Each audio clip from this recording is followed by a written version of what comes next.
Special Educator Summer Series Week 6. Welcome back. I'm Jennifer from Positively Learning. We are building your independent work system before back to school hits, before it gets crazy busy. If you're joining us for the first time, welcome. So glad that you found us here. However, I do recommend hitting pause and catching up on the previous episodes before continuing.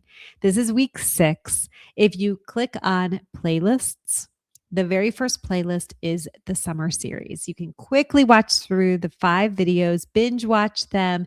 Every video has one action step, and then come on back. Let me know if you have any questions or any questions in general about independent work systems, and I will do my best to answer them. I also highly recommend following or hitting subscribe at Positively Learning on YouTube so you don't miss any of the future episodes. We do a new video every Wednesday during the summer and a new podcast episode every Friday. So today we are going to be wrapping up the tasks framework, but don't worry, we're not done yet. I'll be back next week with a new video. We're going to be talking about making sure your independent work routine is ready for your small group. So we're going to do the small group test. But today we're going to talk about how to show the system to students, how we're going to teach this routine. We're going to give them support, and then we're going to step back.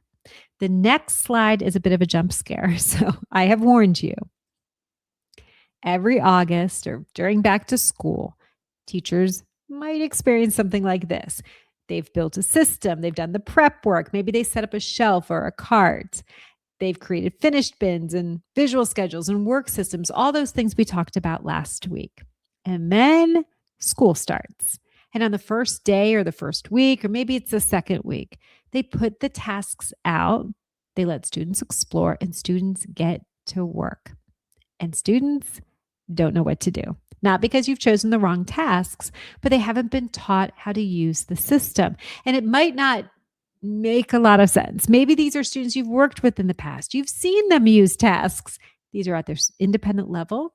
They're errorless, they're puzzles, they're fine motor. You know they can do this. It's easy to come to the conclusion when it doesn't go well that your students just can't work independently. But I'm going to push back a little bit. You cannot skip to independence. Just like any skill, students need to be taught the routine explicitly. It's like giving a brand new car and a set of keys to someone, but they don't know how to drive. And then you're thinking, you've got everything you need.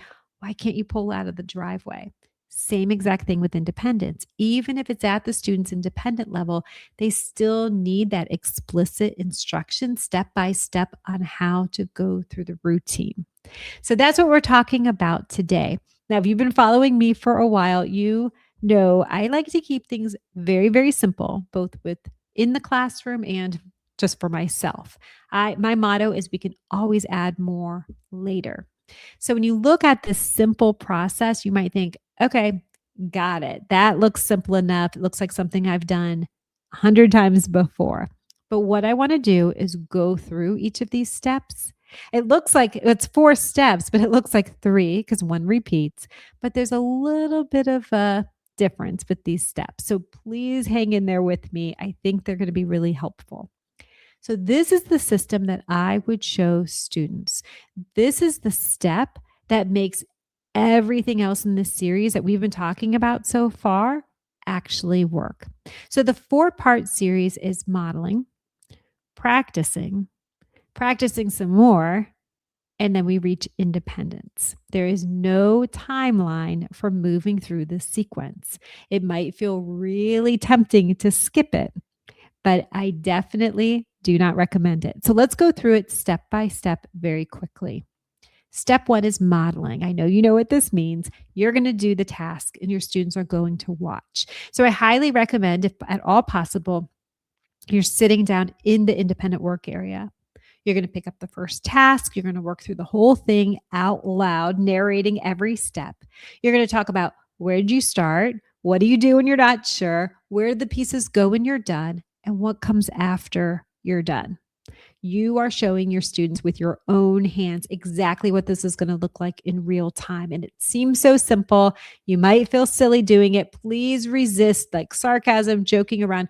Just go through the task. Please do it. Seeing the whole sequence modeled from start to finish without stopping, that is going to be the foundation for everything else we build on. Step 2 is practicing with support. So now the student has watched you, you've modeled it. Now it's their turn. They're going to do the task, but you're going to be right there. You might be sitting next to them. You might be close enough to redirect if needed. You're going to prompt only if they stall, and you want to prompt with the least support possible. Point before you speak, before you use your voice. Wait before you point. The goal at this stage is not independence. The goal is the student moving through the sequence. That is the goal. They're going to move through the sequence with you nearby. Step 3 looks like more practice, but is a little bit different. Step 2 is practice with support. Step 3 is practice with less support. Exact same sequence. You're still in the classroom, you're still available, but you're not right next to them. Maybe you are a step away. Maybe you're turned slightly. You're making it physically clear that they don't need to look at you for every move. If you're available, if something breaks down, you're there, but you're not actively scaffolding anymore. Now, I'm going to pause before we get to step 4. It might look like when you're teaching this that you are teaching step 1, step 2, then back to step 1, step 2.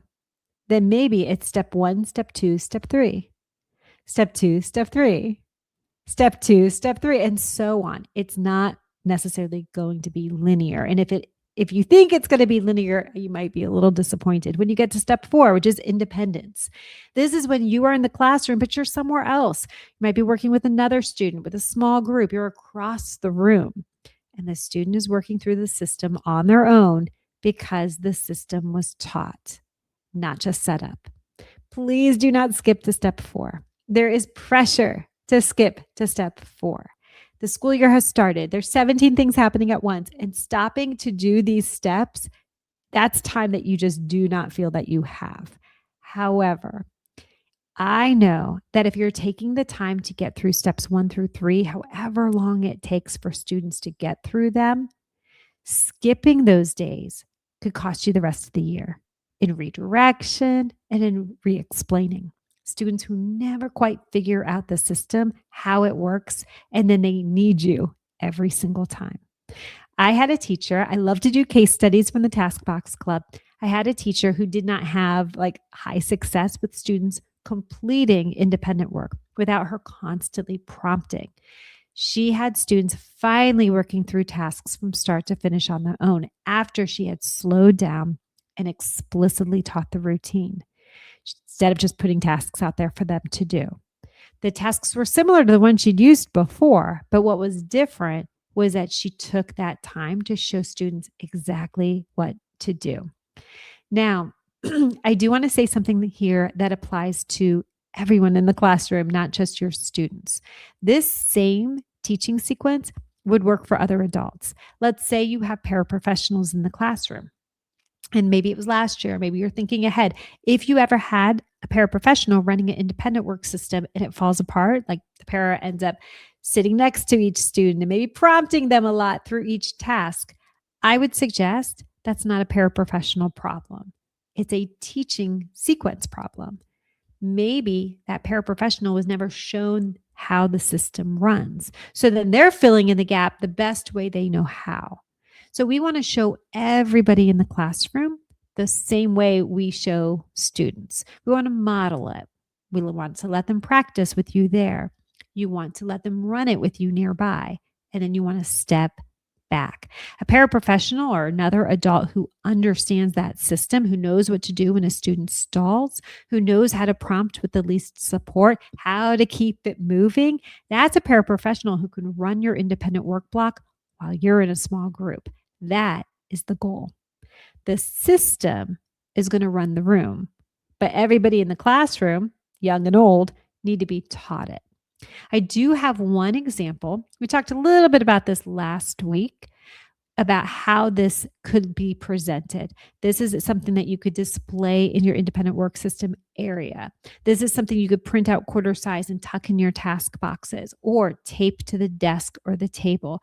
You can see how simple it is. We want to keep it very general, open. We don't want it to be so specific that it wouldn't transfer over to another task box, that you could only use it with a certain style task box. You want to keep this as simple as possible and just practice, practice, and practice. All right, we are almost there. The whole tasks framework is now built. Next week is the small group test. We're going to find out if your classroom can actually keep moving without you. So now that we're done with the tasks framework, our episodes is where we're going to put everything we've built or talked about building to use. So it is a good week to catch up if you're not there yet. This homework this week is active. It's not going to be observation. You're not answering questions. It's not going to be a sketch like I had you do last time. You're going to actually be teaching. And of course, if you're not in the classroom yet, just enjoy your summer. I know that you may not have someone to work. You can just go through this in your mind if you want, or save it for when you see students. But what I suggest doing is taking one task and going through those 4 steps. So pick one task, one student, or a small group if it makes more sense, and teach that task using all 4 steps: modeling, practicing with support, practicing with less support, and then stepping back, because they are independents. The goal is not to try to get to the last step, independence, in 1 week. There is no timeline. Step 4 is not the week's goal. The week's goal is doing the sequence in order without skipping. And what you learn from that one teaching sequence is going to tell you exactly what to do with every other task you have in your rotation. So that's it. That's your homework. And catch up on the previous episodes. Come back for Friday's podcast episode. Be sure to hit subscribe and follow so you don't miss next week's episode. And let me know if you have any questions. Thank you so much for tuning in, and I will catch you next time.